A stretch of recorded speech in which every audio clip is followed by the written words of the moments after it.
We only have 2 questions for both of you, and you can decide how to spend your time. Just be time conscious on those 2 questions. The first question is reflecting on the past 10 years, and the second question is envisioning the next 10 years for Tanzania. So when I look into the 10 years, I always think about the way we met, the way we struggled to find a partner to implement our UNFPA Innovation Accelerator project. It was it was a project initiated by our regional office in South Africa, which is covering over 22 countries in Sub-Sahara. And then we tried to work closely with our colleagues in the Southern Africa region to get the partner in Tanzania to implement the project. We had the money, but we didn't have the partner. And then, so the issue was, how do we do? We did the mapping, and we looked into the analysis from the ecosystem across Africa. And then when you look into Nigeria, there was a number of partners. When you look in Kenya, a number of partners, Uganda, similarly. But when you come to Tanzania, you are like only 4 at infancy stage. Now, how these 4 can be recruited as partners with the UNFPA? We looked into our policies. We looked into how we can engage them. It was difficult, as Jumanne said, it was very difficult. So what we agreed with our regional office, let's just look into at least who has higher marks out of those 4. The first thing, we visited all of them. They are good in tech, but there are some policy issues related to how we operate as an organization. So then we said, okay, at least this one, Jumanne's, was a bit better. So as Jumanne said, we did really the due diligence. We said, okay, let's take a risk of really working with these young boys. And then I think that time, I was in my early 50s. Now I'm in early 60s. So it was like, you don't know if things will happen, but they are very good in technology. They are really very good, hardworking young people. And that is one thing which inspired me most, that they are really hardworking. We used to work up to 2 a.m. together online, developing this. This is, when you hear that there's another project, or there's money somewhere, Jumanne, are you able to write a proposal in 2 days? He said, I'll do that. He will not sleep. So that thing for me was very, very important, that, okay, this is the people you needed to groom, because they're hard work, they're willing to work, they're willing to learn. But the other thing was, we were all learning in different perspectives. We are a sexual reproductive health organization. And then we don't know much of the innovation accelerator, how they do the hubs, how do they do all these accelerators. We didn't know as well as the organization. So we were learning from them, they were learning from us. And the sexual reproductive health language was very new to them. They didn't know what it means. And for us, we said, sexual reproductive health is a topic or is an area that is sensitive. And in some areas, people don't agree, don't acknowledge that young people should have access to sexual and reproductive health, information, education, or services, which now puts young people into risk of pregnancy, risk of sexual transmitted infections, HIV, and so on.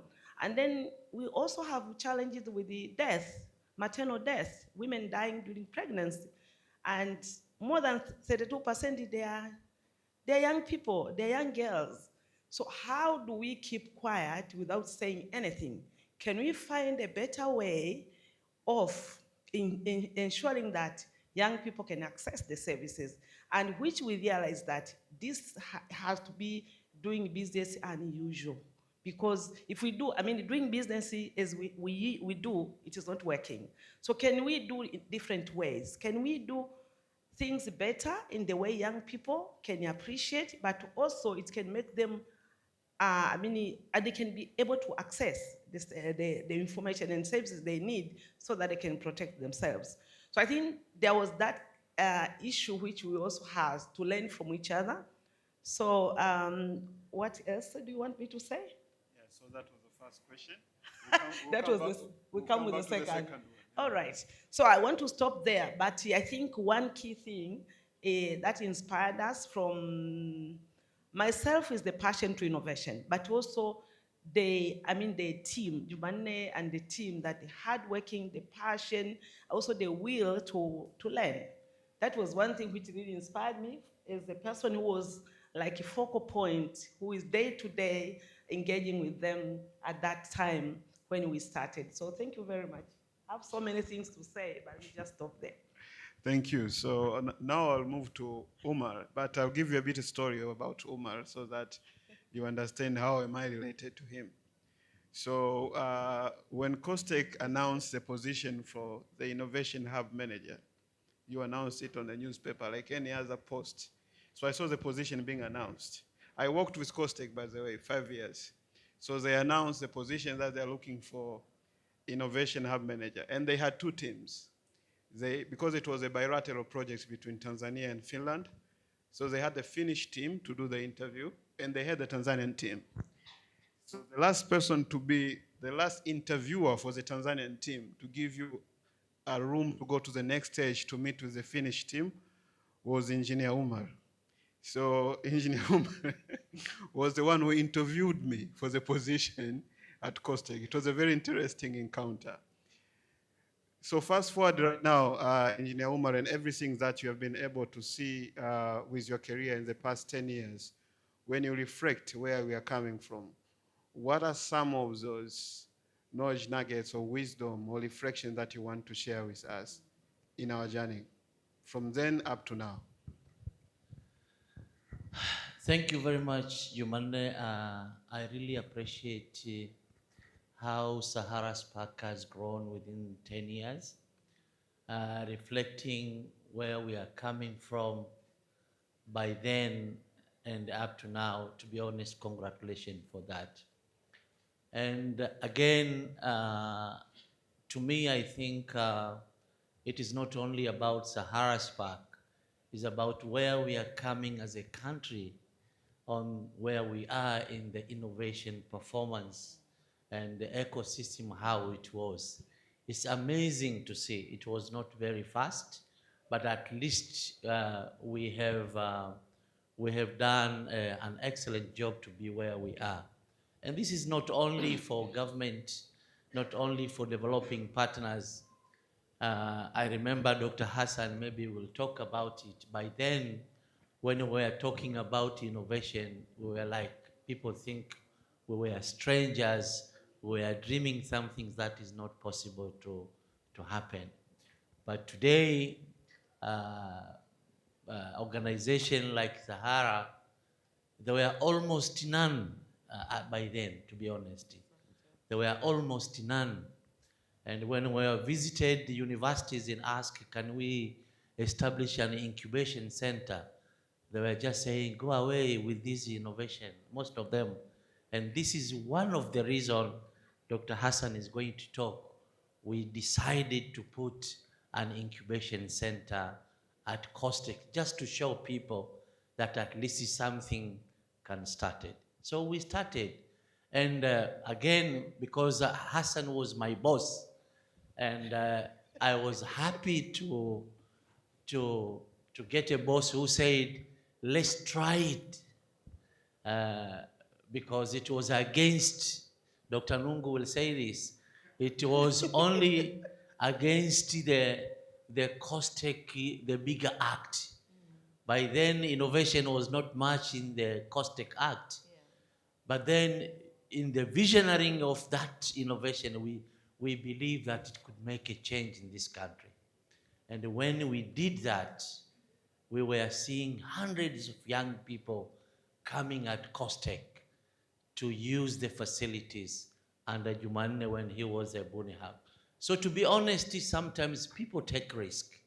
And Hassan took risk by then to say, let's do it. And there were people who were talking negative but we believe that things could happen. Today, almost every university has an incubation center. Today, I remember I visited Vodacom by then and financial institution to ask them to be in the board of the DTBI. They were refusing. Today, they are fighting to go to Sahara, to other innovation hub to be the board. And even some of them, they have started their own accelerations or innovation thing. So what I'm saying is, it was dark, but some people champion, and we are really proud.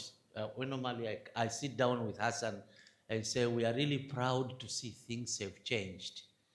And you guys, you know, Joseph, I always tell him, if you know where does the HDIF came from, we were just in a restaurant with Hassan and talked to the DFID people. We were with InfoDev, talked to the Finnish government by then. And they were trusted us to say we could do this. And today is amazing. And the pickers were Jumanne. And as he said, when I was interviewing, he was not that much into it. And your colleagues, your colleagues? Brian. So we wanted one manager, and then we said, let's recruit the two and see how they could do it. And actually, they were excellent. And they were aggressive to the extent we said, let them do what they want, because that's where they can excel. I remember if Hassan could have said, Jumanne, don't start your business here, he could just run away and kill the Buni Hub. But it was an opportunity to do. So what I'm saying is, we have coming in a situation where innovation was not much in our words, was not much in our thinking. But I'm really happy, both players, all the ecosystem ecotypes, including the developing partners, the UNDP, the government, and everybody. Now we are talking the real how we could transform this innovation to move forward. So to me, I think Sahara Sparks has taken and be one among the champion on this, and others have taken it, and more have taken it. And to me, I think this is a very good incentive. Maybe when we're coming to the future, we'll try to talk now what actually should be done based on what we have learned in the past 10 years. Thank you. So, Dr. Hassan, you have been in this stage since 2016. Now it's every year almost. I think all of them. You've never missed even one. Yeah. It is amazing what you have achieved, and it was beyond my expectation. Even when I try to think back, when you joined and we challenged you to establish the Buni Hub, you didn't know where to start. And that was the first challenge. So you figure out yourself how you started. And then we found that it has been actually working. So that's part, despite of many, many barriers, as you say. I remember one, when you bring in young people, if you work with them in a bureaucratic organization, first people are saying, these are strangers. And they want to remember that issue where they are staying until midnight. Why are they doing at midnight? The normal COSTEX staff were actually switch off at 3. But then nothing happened to them. And then we see them happening.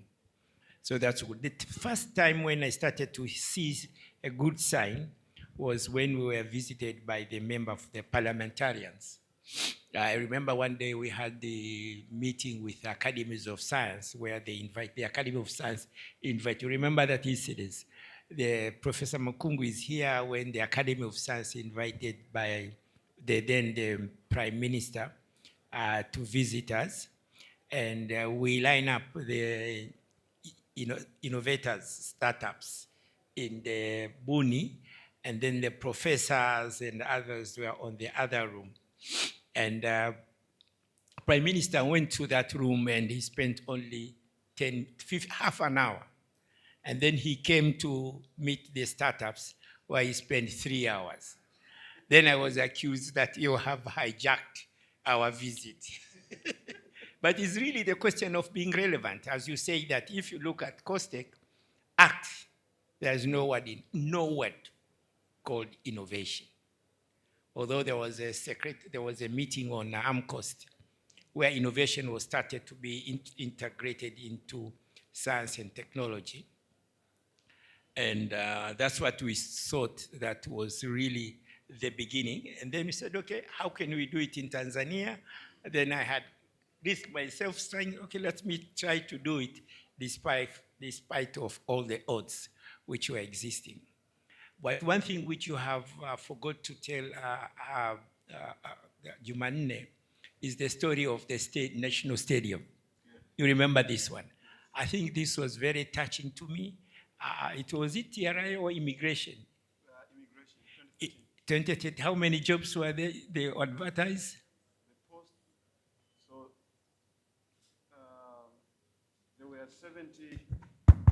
there were 70 job posts, and 13,000 young people showed up for the interview.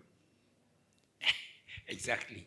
So then the question was, most of these people were mainly young people. Most of them were young people, and they were not aware what else are they going to do.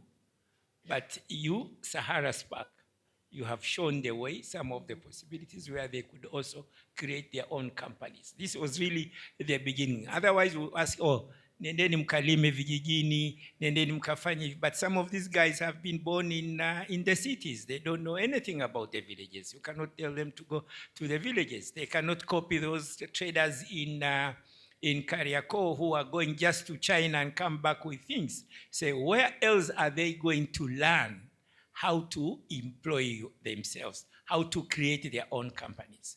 And this is what you have done in terms of major achievement. So when you look back in terms of the achievements, they are actually much more than what you have written in what you have actually shown in the slide. I think one day we can come together and see, okay, what is the Sahara achievement?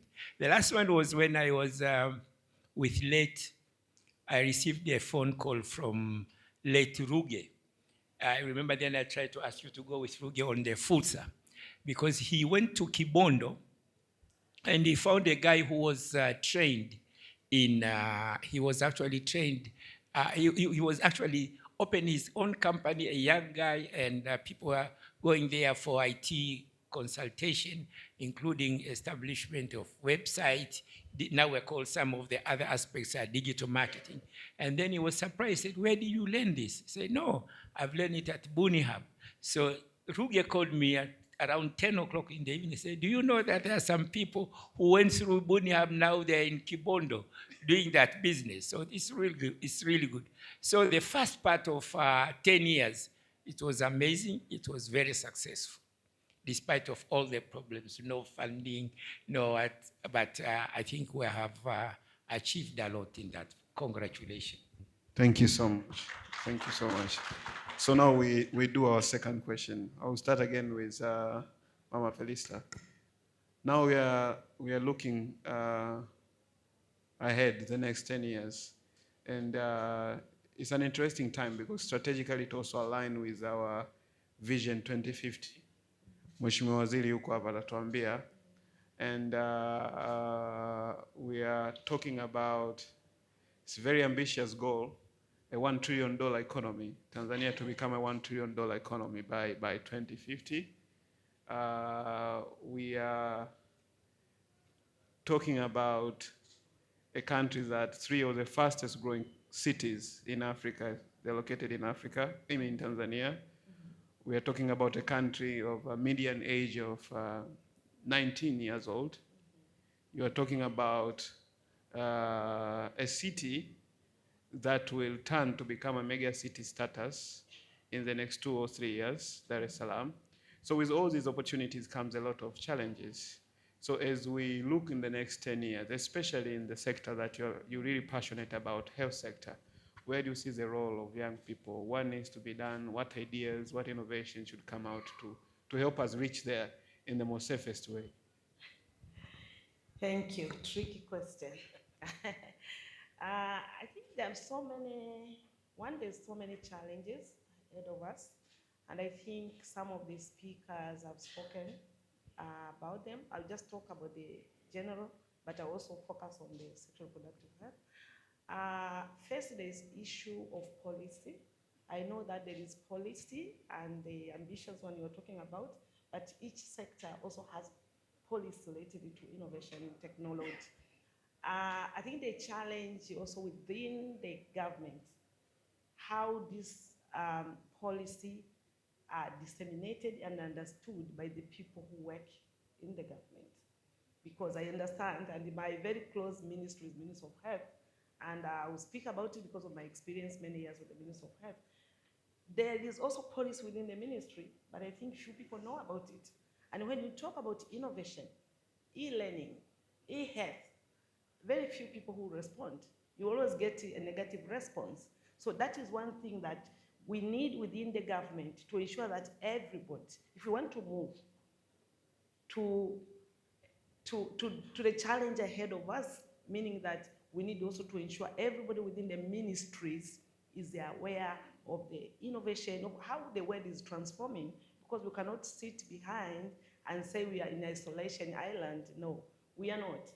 I think Dr. Nung, remember last year we were together in Zanzibar. We talked about it, and our colleagues from Minister of Health, they were there. And he said clearly that we get difficulties entering the Minister of Health, the Minister of Education. So I think since the minister is here, can help, I think, to communicate these challenges which we have. Because for me, who has been within the ecosystem for 10 years, it is very cheap using innovation in whatever you want to do. It's not as expensive as doing other things, using the traditional way of doing things. So that is one thing. How do we ensure the mindset changes, or how people view innovation technology? That is one. The policy issue, regulation issues. You talked about the Startup Act. I was asking myself that, do we have a Startup Act? Then, before coming here, I don't think it is there. So that's why startup, they struggle.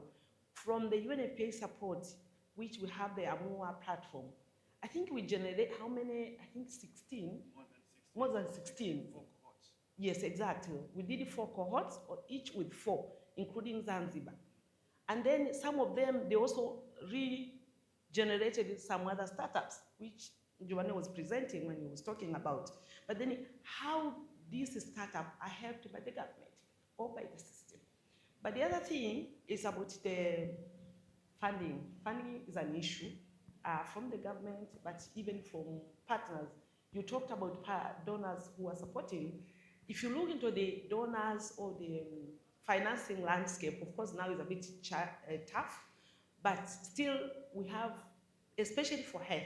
So how do we, now Sahara, this is for you, I think, that how now do you move from the urban? Because most of these startups, they're in the urban. How do we move to the rural? Because we still have many people in the rural areas. We still have a lot of challenges in the rural areas. And when I come to health sector, we all know that we have got 2030 agenda, the Sustainable Development Goals. In sexual reproductive health, the goal is to ensure equitable access to sexual reproductive health. But how do we reach there? If we continue to work the way we do business, it has proved that it is not working. So how do we embrace innovation, technology, which is most of the time is cost effective, to be able to ensure everyone, including young people, they have access to sexual reproductive health, information, education, and services of their choices. I think this is a big challenge for the country.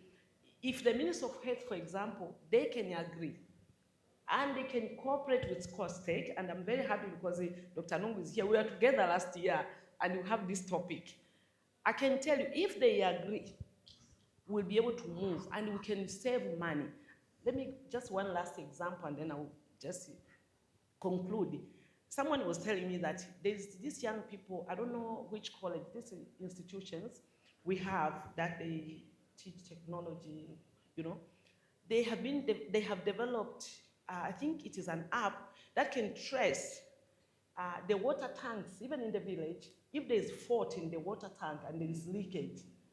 And you are sitting in your office, but they can tell you here, the fund now can go and fix it. How much money are you going to spend? Nothing, literally.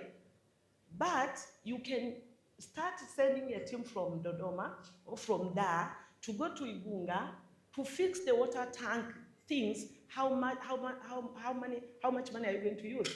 A lot. But this young person has developed this app. Easy. But how do we accept that? So for me, that is the challenge. So my final one is really to also look into there is this issue of copy and paste, but we needed to have local solution for local context. If we know Tanzania, we know how Tanzanian issues are and challenges. How you deal with the pregnancy, teenage pregnancy in Tanzania is different how you deal with it for a Kenyan person or for other countries like Western African. So we have all Europe, but people sometimes copy and paste. Don't copy and paste. Let's come up with a solution. And I know our young people are capable of doing that. Me, I trust it, and I believe, because I really believed in Sahara for years, but I believe young people because I've worked with young people for the entire of my life, probably a few years where I was in my last years with UNFPA, where I was more like a general in sexual reproductive health and maternal health. But since when I was 29, I've been working with the young people until when I was 50. So at least this is the group I trust. And I know the more you engage them, you empower them, they can do wonders. So this is something which I challenge young people who are here that please do your work, do your homework. You're good and you have a lot of knowledge. You just need, adults, we don't need to kind of think that we can, do for you. No, because most of the times engaging young people, but we don't engage them. We just want to include them. But the last thing, last, inclusiveness. Inclusiveness, gender, disability. I think Jumanne, you remember, we ran one of the cohorts of access to sexual reproductive health for people with disability, and it was very successful. It has brought up many other solutions that are working, like in Iringa, the Friendly Com, and the others.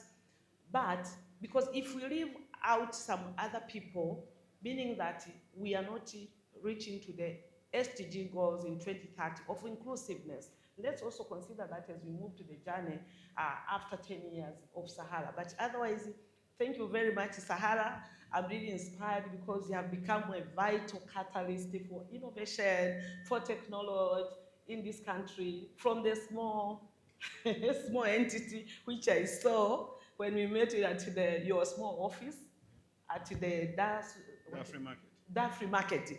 Today you are a different person. Very small tiny office, we went there. I was like, oh my God, but I'm so much inspired. I'm so much inspired that you have grown up in 10 years and you are really leading the ecosystem in terms of not just the general innovation, technology, but sexual reproductive health, which is more like people fear to get into that. Thank you. Yeah, Engineer Umar, next 10 years. Yeah, so I think we have a proof that regardless of the current ecosystem, things can work. We have seen some of the innovators have now go beyond the border. Yeah. So this is for young people, still no excuse of the environment. Jumanne has successes, Magila has successes, and others. So it means something can be done, even though in a hard way, but at least something can be done. If you look at I will not say 10 years, I will say even 20, 50 years. If I imagine like this, I could say, if somebody wants a digital circuit, he will just go somewhere like CEDO or somewhere and get that circuit. Not about somebody design and send it to China or somewhere else, manufacture and written made in China and come back to Tanzania and taxed that is imported. So I envision to have a digital infrastructure that support realization of the innovation that come from young people. So that is one. But secondly, I envision a young people who has innovation that is potential to government, and there is a certain framework that is in place. Young people can smoothly go through, discuss, negotiate, and get a deal to the government. Because in the ecosystem now, if I'm a fund, I say, oh, if it's going to government this, probability of adoption, it might take ages to do that. So the national procurement, whatever, that needs to be in place. And another thing I envision is the strategic incentive scheme that promote private sector to support innovations.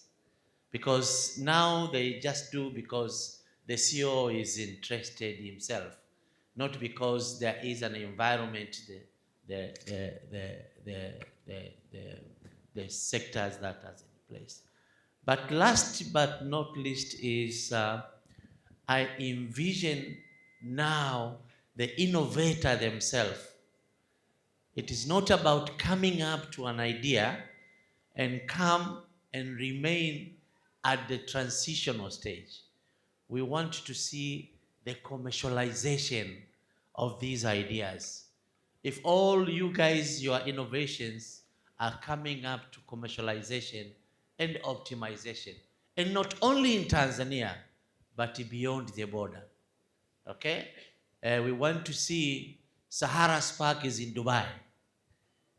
We want to see a certain innovation on agriculture is in Congo. And this is the role of you guys, but also the strategic internationalization policy of the government to support that it's happening. But last one, this is the last one, is about the investment promotion. Tanzania Investment Center, I don't know if somebody is here.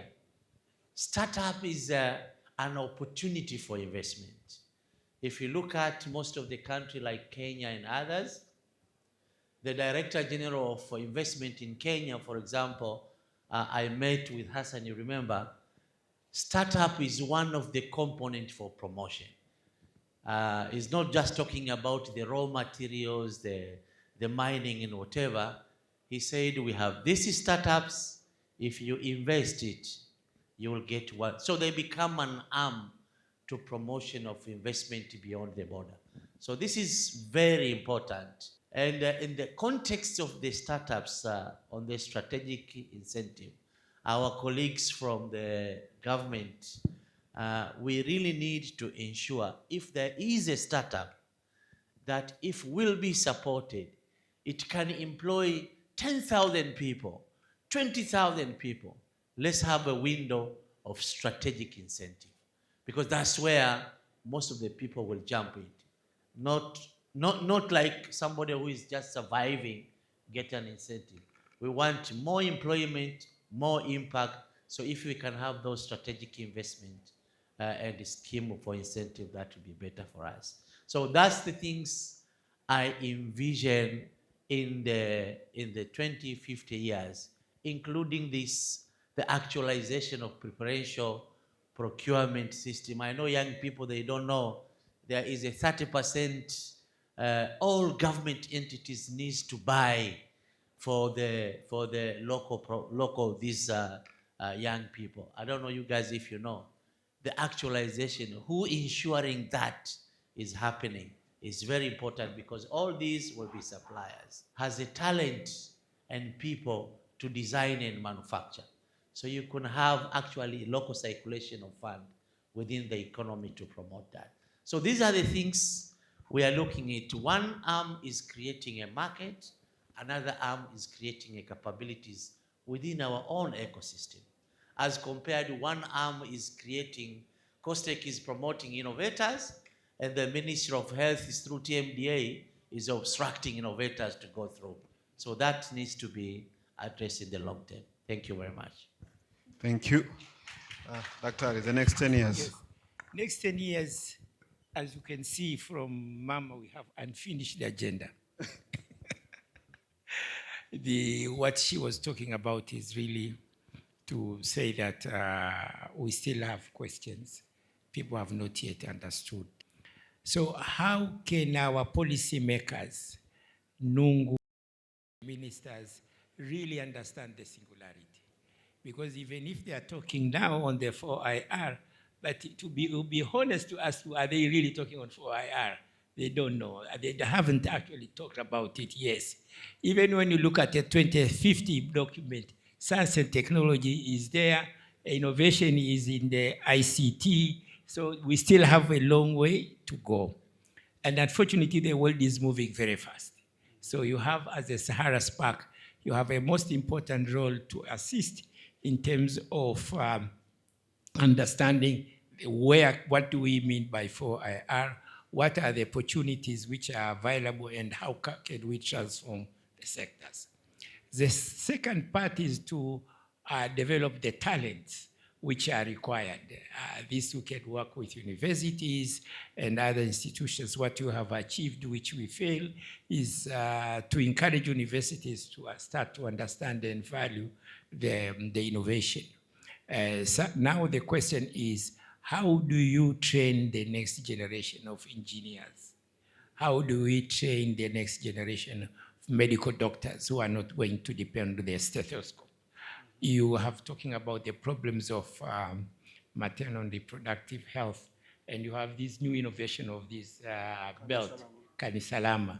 How can we have sensors in for all these pregnant women who are coming to the clinic? How can we show early sign of in a health facility?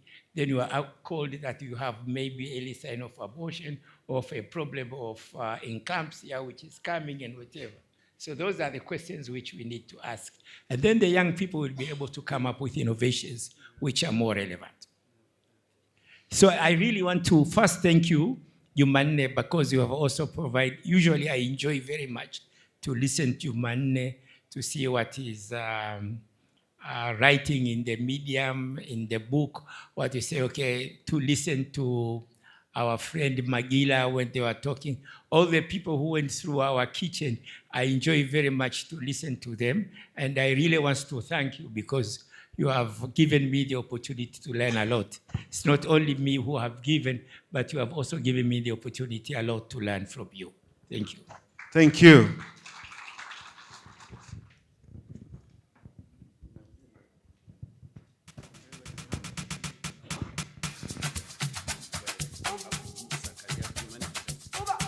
So the first one is to Dr. Hassan Mshinda, in recognition for your pioneering leadership in research, innovation, and ecosystem development. Let's give them a round of applause. You can do better. Thank you so much for your hard work. Thank you so much. Pictures, we got the picture? Okay. Usher. The second one is to Madam Felister Mayala Bwana, with appreciation for your commitment to youth-led innovation and inclusive development. Let's give her a round of applause. Congratulations. Asante. And the third one is to Dr. Amos Nungu, in appreciation for your leadership in advancing science, technology, and innovation for national progress. Let's give him a round of applause. Congratulations and thank you so much.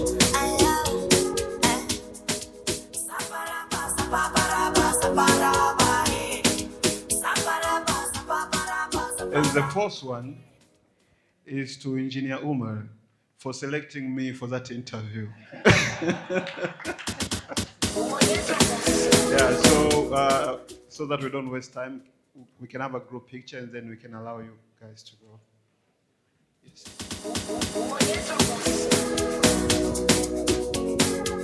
So there's an announcement from Dr. Hassan. There's an opportunity for innovators and for the ecosystem you want to announce, please.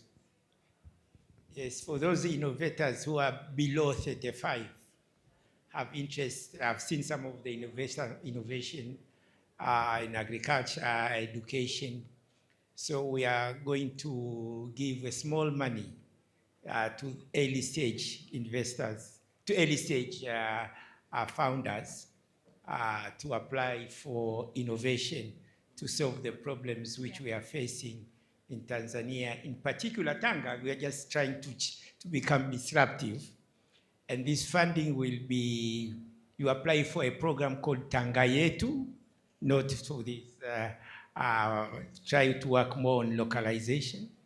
And there is, if you write a we have a web portal, Tanga Yetu, then you go to the web portal, we have Innovex, we have all the description for startups, so they can apply, and the maximum they can get, or to start with is 30 million shillings, and then we'll see how things are progressing. Thank you. Thank you so much.